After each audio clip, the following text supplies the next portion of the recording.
जय जगन्नाथ दर्शक बंधु धर्मज्ञान टीवी यूट्यूब चैनल परिवार को आपण मान को स्वागत। जो मित्र माने आम चैनल टी को लाइक शेयर और सब्सक्राइब करना से माने लाइक शेयर और सब्सक्राइब करने को कदापि भूलंतु नहीं।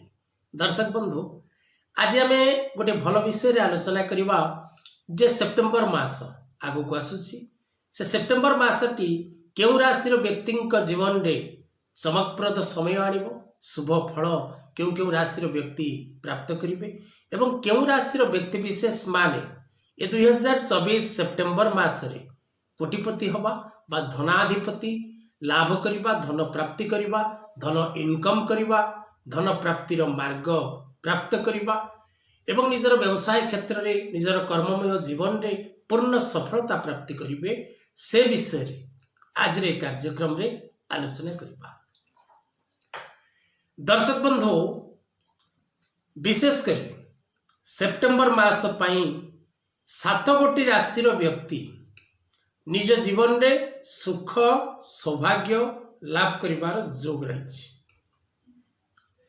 सेप्टेम्बर मासर प्रथम सप्ताह ठारू शेष सप्ताह पर्यंत एवं प्रथम अर्धमास ठारू शेष मास पर्यंत ए जो समय रहुछि ए समय मध्यरे एही 7 कोटी राशि व्यक्ति अनेक क्षेत्र रे सफलता प्राप्ति करिवार देखा जीवो। कारण दर्शक बंधु ग्रह मानकर बलाबल उपरे निर्भर करे व्यक्ति कौन लाभ करिवो।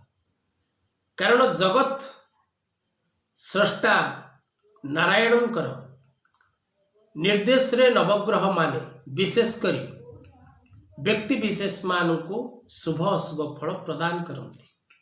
कारण जातकटे जितेबाला प्रस्तुत हुए सेतबले षष्ठी देवी नारायण निकट को जाई नूतन बालक बा बालिकार जन्म पत्रिका लिखा अनुमति आनी था जहाँकि तालपत्र जातक रे ताहा लिखा जाई था। तेणु नारायण निर्देश रे नवग्रह आपन को शुभ अशुभ फल दियंती। जदि आपण जन्म कुंडली रे वर्तमान कौन सी प्रकार अशुभ समय चली ताहा अलग कथा। कारण आमे विचार करुछु चंद्र राशि अनुसार चंद्र अवस्थिति ग्रह मान अवस्थिति को आधार करी आमे विचार करुछु। तेज दर्शक बंधु सेप्टेम्बर मासरे जो 7 कोटी राशि व्यक्ति शुभ फल लाभ करेंगे से माने विशेष करी कर्म क्षेत्र धन क्षेत्र शिक्षा क्षेत्र दूरयात्रा एवं मित्रता शत्रुता मध्यर आलोचना विशेष करी व्यक्ति विशेष कर्म एवं अर्थ और स्वास्थ्य प्रति विचार करिवार आवश्यकता रही। जेतबेले गोटे जातक विचार करा जाए व्यक्तिर बयस अनुसार तार जातक विचार करिवार आवश्यकता अछि। तापाई वर्तमान जहाँ प्रयोज्य जहाँ आवश्यक ताहा व्यक्ति विशेष पूर्ण मात्रा रे प्राप्त करि पारुछि बा न करि पारुछि सेतिपाई प्रयास करबा आवश्यक विचार करबा आवश्यक तार निजर प्रोफेशन कैरियर फाइनेंशियल सेक्टर को डेवलपमेंट करबा नित्यंत आवश्यक। तब दर्शक बंधु आम आगु को आलोचना करबा सेप्टेम्बर मासरे क्यों 7टी राशि पाई समय रही शुभकारक आपण मान जानिबा निमंते दर्शा जाउछि जे जदि आपण निजर जन्म कुंडली विचार करबा को चाहंती बा निज पिला मानकर जन्म जातक प्रस्तुत करबा को चाहंती बा आपण निजर जातक मेलक करबा को चाहंती विवाह मेलक करबा को चाहंती बा घरर वास्तु नक्शा चाहंती बा आपण निज घर को विजिट करबा को चाहंती तबे तळे दिया जायतिबा नंबर रे जोगाजोग करबा को कदापि भूलिबे नहीं। तबे दर्शक बंधु सेप्टेम्बर मासरे 7 कोटी राशि जो शुभफल लाभ करिवो से 7 कोटी राशि प्रथम राशि सिंह राशि। कारण सिंह राशि को रवि गमन करिवे। द्वितीय राशि तुला राशि तृतीय राशि बिच्छा राशि चतुर्थ राशि धनु राशि पंचम राशि मकर राशि षष्ठ राशि कुंभ राशि सप्तम राशि मीन राशि।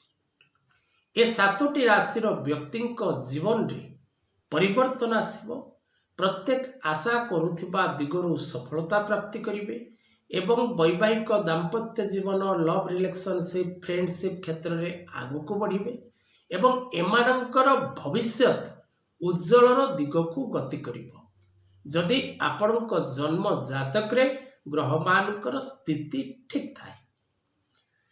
द्वितीय दर्शक बंधु ए मासरे अनेक पर्व पर्वाणी रही तेबे विशेष करी आपण जदि ए मासटी संपूर्ण सेप्टेम्बर मास आरंभ शेष पर्यंत प्रत्येक दिन आपण सूर्य नारायण को जल दियंतु सूर्य को नमस्कार करंतु पाखरे थिबा ग्राम देवता महादेव मंदिर जदि ही थाए दर्शन करंतु नचेत ग्राम देवी मंदिर दर्शन करंतु।